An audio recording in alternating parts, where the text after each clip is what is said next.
I personally, like lots of people experience racism of different kinds. Like people were killed, people were beaten up, their houses were burnt. We have seen stories where people want to become doctors, engineers, so many things, but there are rare people who want to become the Speaker of the Legislative Assembly, that too in a country where they're not born or raised.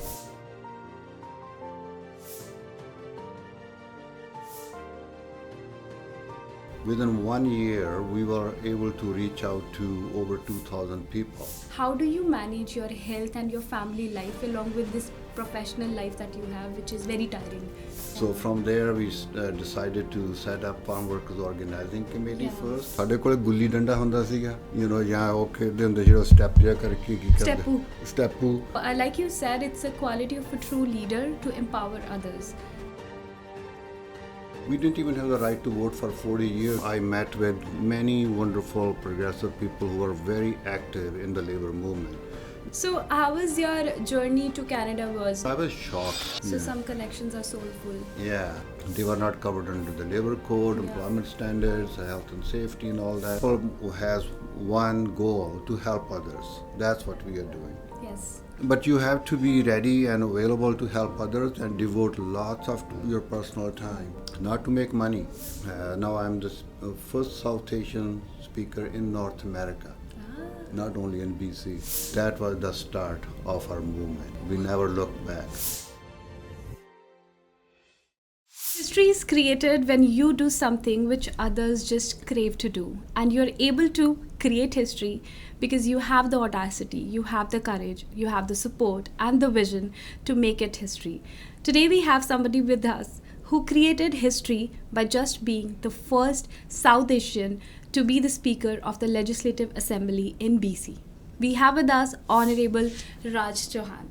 Thank you so much for coming to Stranger Story in collaboration with Pig Society. Thank you, Phalak. Thank you for having me. It's a great honor to sit in a place which we started a long time ago with my friend Charan Paul Gill. The journey that we never thought it would end up in such a large organization. It was a dream of Mr. Gill, and he talked to us in those days that he wanted to do this. We all encouraged him to do, and so $80 were collected. Yeah. Yeah. Initially to register this So organization. you were there that time. And then now look where Pix is. It's just an amazing story. It's wonderful to be here. We are trying to do this interview because we know that you have been associated with pigs from a long time. But now we want to know you as a person. Like we have seen stories where people want to become doctors, engineers, so many things. But there are rare people who want to become the Speaker of the Legislative Assembly, that too in a country where they're not born or raised. So what was your dream when you were a kid? Well, when I was growing up, obviously I wanted to be a lawyer. Oh. Two of my brothers are lawyers, and so in our family we have lots of lawyers. So that was the thinking at that time. My dad wanted to be, me, a lawyer. But when I came to Canada, before I came to Canada, I was quite active in the student union movement. I see. Back home in my college. Actually, I was the general secretary of student union. Yeah, so the foundation was Yeah, set. the foundation was set at that time. In those days, it was a different look at the life and the world and all that. What we were focusing on, tuition fees, like how to convince the principal and the management of the college to, get more concessions for students, yeah. that kind of thing. Not anything beyond that. Yeah. But it was very helpful to understand how to work with people. But I was born in a village, like lots of people do. Growing up in a village with my brothers and sisters, when we were young, we were just playing. We didn't have any computers, we didn't have any cell phones and all that. Yeah. ਸਾਡੇ ਕੋਲੇ ਗੁੱਲੀ ਡੰਡਾ ਹੁੰਦਾ ਸੀਗਾ, ਜਾਂ ਉਹ ਖੇਡਦੇ ਹੁੰਦੇ ਜਿਹੜਾ step ਜਿਹਾ ਕਰਕੇ ਕੀ ਕਰਦੇ ਸਟੈਪੂ. So those were the games that we used to have. Oh yeah. That's of course. all. I remember when we were really young, I was I think 2 or 3 year old, my sister and myself, we used to grow parrots. Grow? How? So what we did, like we found a parrot feather. Ach- so you thought it will grow. We thought it would grow into a real bird. So Wow. we put some mud together and we put the feather in that. And we were just playing. Then we suddenly saw a parrot grow and flying away from that Oh my place. god. So parrot is flying. So that's kind of my, Innocence, yeah. bachpan was. So that's how we, So you were quite innocent, I believe. like any other child. So how was your journey to Canada was? Why did you actually decided to come to Canada and what age did you decide? Yeah, I came here quite young. At that time, my future wife, she and I met in India. Her father lived here in Canada since 1957. Oh, I see. So when I met with her, she was only 14 at that time. Oh. And so eventually, after a few years, when she came over, I followed her. So true love. True love got you to Canada, right? That's right. So when you came to Canada, what was your thinking? Like, what did you want to do, or were you just blank, like so many of us? We just come. I just came, honestly, I had no plans except that, one day I would go to law school. That's what, my plan was. But, when I came here, coming from farming family, in those days I happened to meet with a couple of people who really guided my life after that, like Dr. Hari Sharma, for example. Hanji. He was a professor of sociology at SFU. Okay. And Dr. Chin Banerjee and Harinder Mahal and all those people, they, I came to know, and Harinder is my brother-in-law. Through him, I met with other people. So Harinder at that time was very active in International Woodworkers of America. So through him, I met with many wonderful progressive people who were very active in the labor movement. That helped. Then one day I heard Dr. Hari Sharma on CKNW, what he was talking about racism, he was talking about discrimination and workers' rights and all that. Oh, wow, that's good. So Harinder and I met with him, Oh, that's and how then it we got started. hooked. So Yeah. some connections are soulful. Yeah. Yeah, maybe Yeah. that's the reason. So I have read about you a lot, and I see that you were active movements against racism. So is there any example or any story that you can recall and you faced racism in some sense? One, I see that the people were not even allowed to enter the parliament. So that's one thing I read. Yeah, that's the story goes back to early 1900s, Okay. so we'll come back to that. Okay. But when I came here, I realized that people of color, people, not only South Asians, but like indigenous people, black and all that, they were not treated as they were supposed to be like anybody else. I see. There was so much discrimination was going on. And then when in the early 70s, I worked in the farm just to see how the conditions were. And I was shocked to see there was hardly any facilities for people who were working in the fields. Coming from India, I know it's a different story, but I was expecting totally different setup in Canada. It wasn't there. So talked to some people, and everybody said, "Oh, there's nothing available. They are not even union." Then I later on found out they were not covered under the labor code, employment standards, health and safety, and all that. And then I learned about farm workers in California. I see. California farm workers, they started their own union in the 60s. It was a huge, big struggle that they went through. So I found out their leader was CJ Chavez, contacted him. He and I became really good friends. He was a legendary leader in the world. He was a good friend of President Kennedy, and even Pope invited him to Rome to have a meeting with him. So he really guided me. He inspired me, and as a result, we said, well, if people can do it in California, we should also try it here. Yeah. It took many, many years to get to the point where we were able to start the organizational setup, but in the early 70s, because there was no law protecting workers, farm workers, Farm workers, yeah. people were facing lots of intimidation, abuse. Most of the people from the South Asian community who went to work were employed through a labor contract. And the labor contractor was also from the same community. And they knew the weaknesses of the system. They were threatening people, if you go talk to any union or anything, you're going to be deported. Many people who work were elderly Yeah, and women. intimidated They were totally intimidated by that kind of attitude. So we kept talking to people. It didn't work out. But finally, after many years reaching out to people, in 1978 in September, that was the start of our movement. We never looked back. So Yeah. from there, we decided to set up Farm Workers Organizing Committee Yeah. first. So that was done in March of 1979. Within 1 year, we were able to reach out to over 2,000 people, signed them up Okay. to our organization. People joined. People joined. Okay. We were having rallies, demonstrations, meetings every weekend.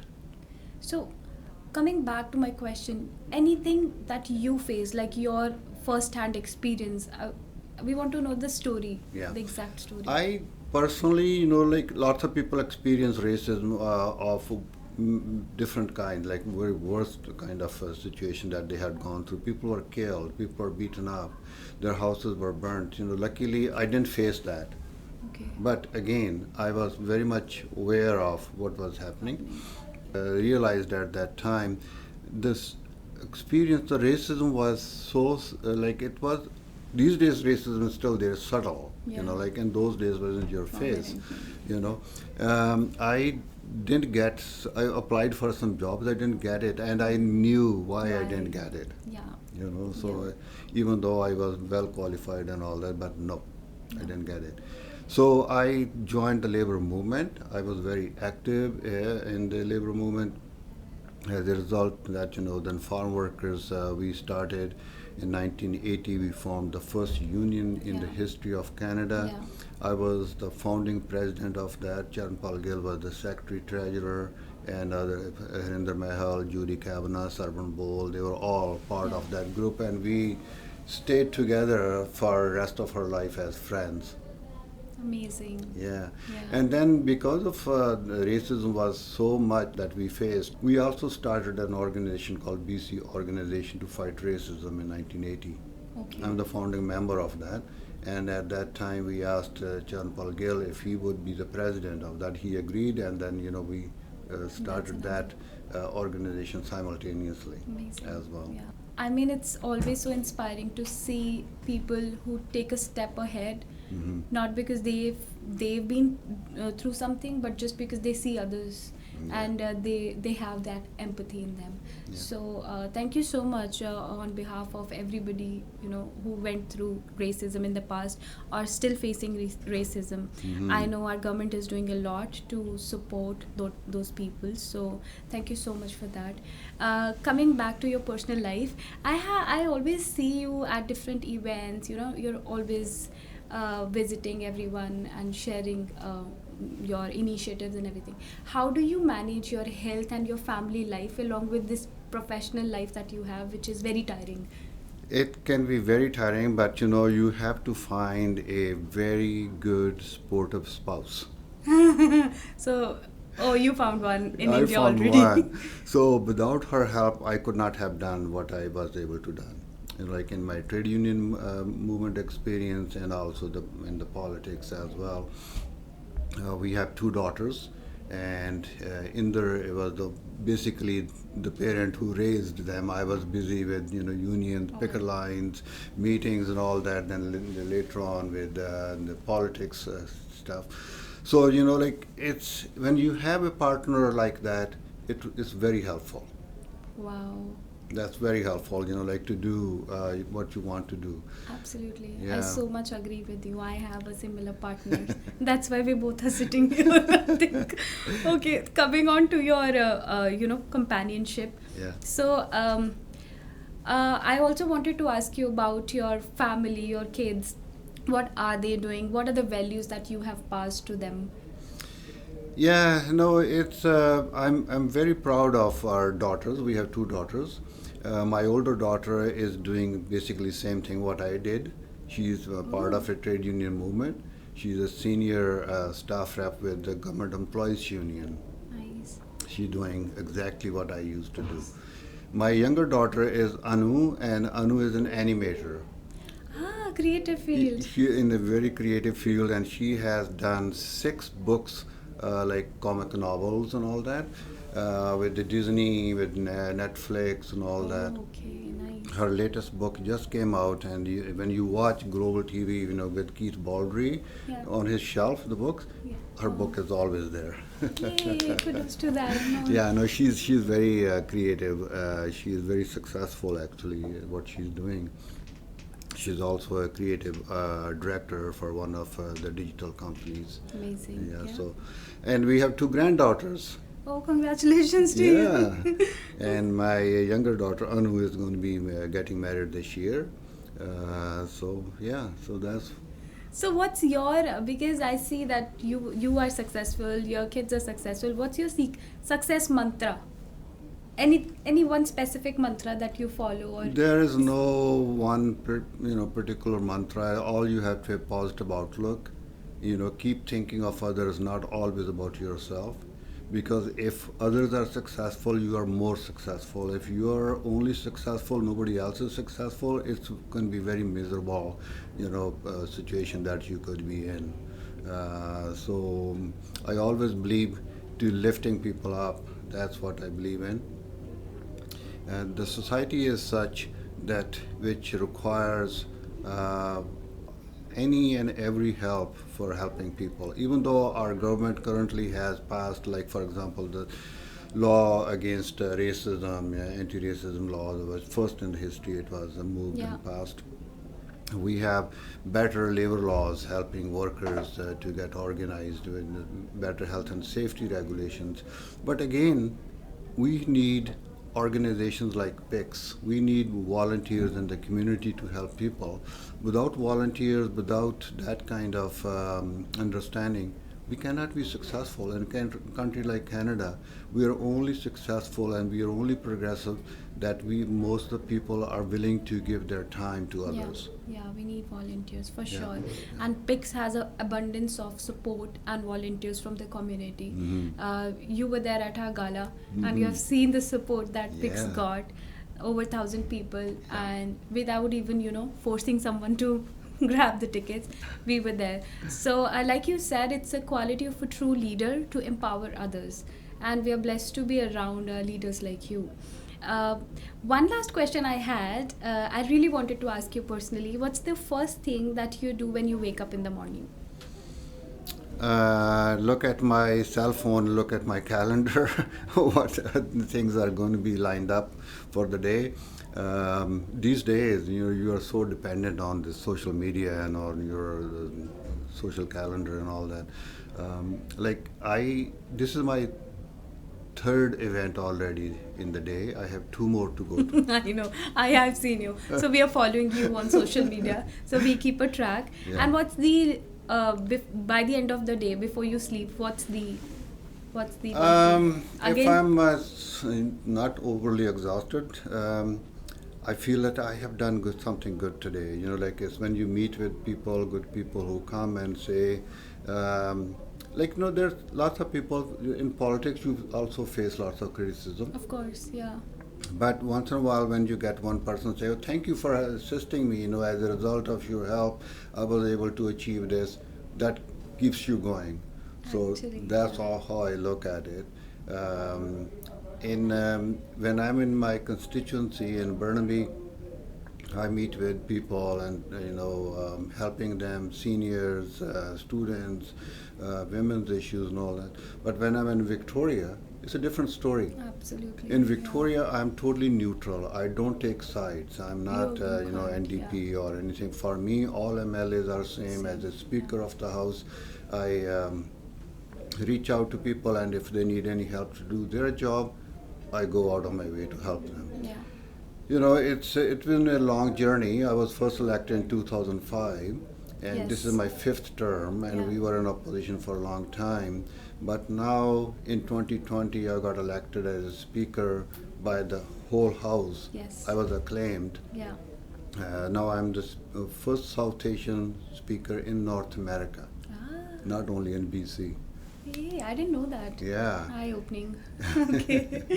Yeah, Oh, it nice. was a major, big achievement for our community, Of course. because our pioneers, our forefathers who were Gadri Babas, when they Hanji. came here, they went through so much struggle. What they did, as a result of their work, we are We're able to do getting the what we are fruits. doing. Otherwise, Yeah. we didn't even have the right to vote for 40 years, from 1907 to until 1947. Yeah. It happened because they stood up for us. Yeah. And now we are successful in every field, academic, medicine, law, politics, Yeah. business, and all that. We are doing it, but still, we are not there yet. We Where will we we'll be there.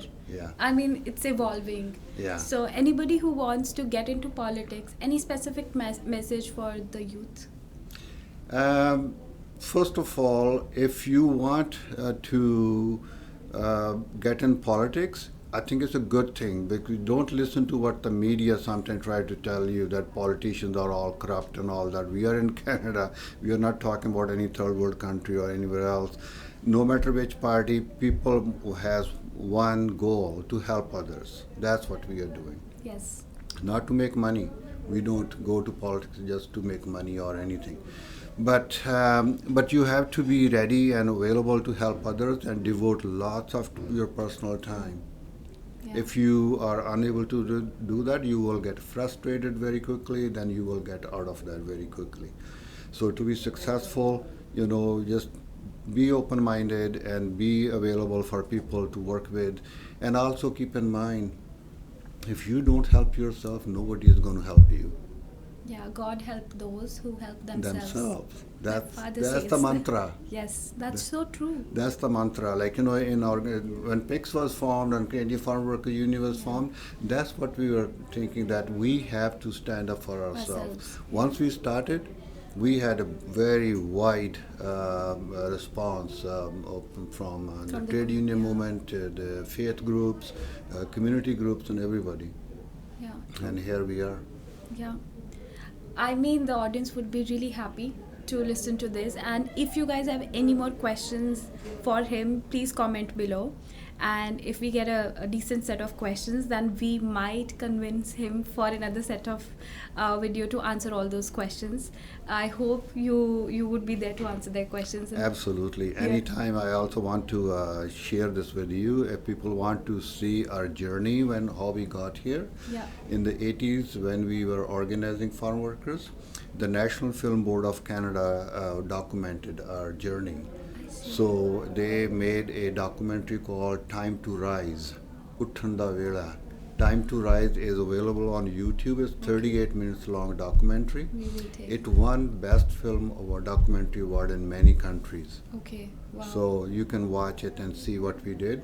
Yeah, I'll attach the link here. Yeah. Yeah. And the Knowledge Network also has done about 3 documentaries on my work on health and safety Okay, as well. perfect. It would be so great to see that. I'll certainly add that to the description or any link that we can, so the viewers can directly go from this video to that. Hopefully our book would be ready soon, that about the history Book of about? what the farm workers in Canada. I was actually reading Mr. Gill's video Yeah. book, Yeah. and that's how I kept reading about you, because your name is there Yeah. almost every page. And yeah, it mentions about all the farm work, because I've not completed it fully. Yeah. So yeah, I'm excited to read the Yeah, next book. so it should have been done 5 years ago, but somehow it was delayed. We are hoping that it would be done by end of this year. Okay, perfect. Then we can come back for a book launch. Okay, thank you so much for coming to the Oh, channel. thank you for having me. I Thank- wish you all the best. Like that. Let's keep holding our hands on this journey. Like our journey in Canada or wherever you're living cannot be over until we march together. If you're only marching by ourselves, we will be lost. So let's think about our community, our society. Canada is such a wonderful democratic country, but it will only stay beautiful democratic if we want to and continue to contribute and give back to the Yes. society. That's the only success that we can achieve. For sure. And we are with you. So, Thank you. thank you so much.